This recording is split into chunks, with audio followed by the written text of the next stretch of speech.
Hi there.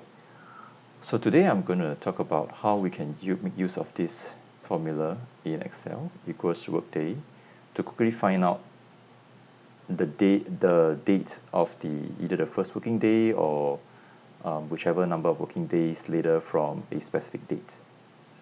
So previously when I was doing project management and I was looking for the date of the project, what I'll do is I'll usually look for a calendar, or I'll load in a calendar into the Excel file and calculate. So let's say the project completed is 23rd of May, which is here.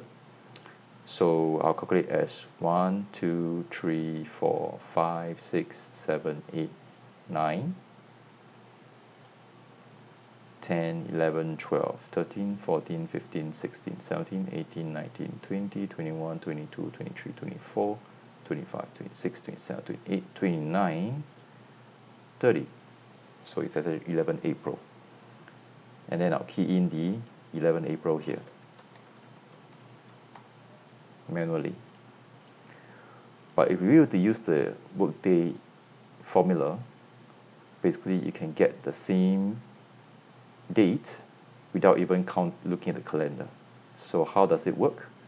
Basically what we do is we do an equals Workday, double click on the Workday formula, start date, we select the date that we're going to calculate the working days from. So let's say 23rd May is when the project completed, which is 30 working days later, and we want to look for day 1. So we are supposed to go backwards of 30 days. So over here, for the days, we will indicate as minus 30 working days. And close the loop and press enter. Okay, if this happens, it's because the cell has not been set as a date format. So what you need to do is go to formatting of the cells and select date. After selecting date, we can choose the format. And there you go.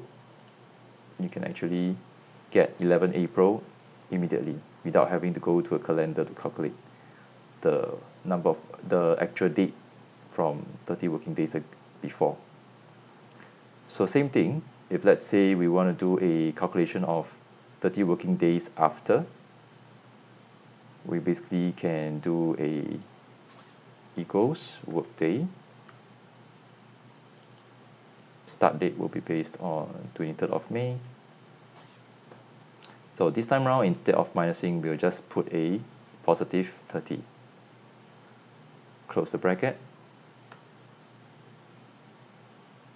Same thing, we right click, format cell, date, change the date, and there we go.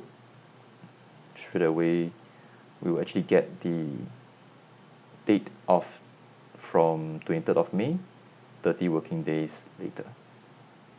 So this is how we can use Workday to quickly calculate and find out the date from the day that we start the count of the working day. Thank you.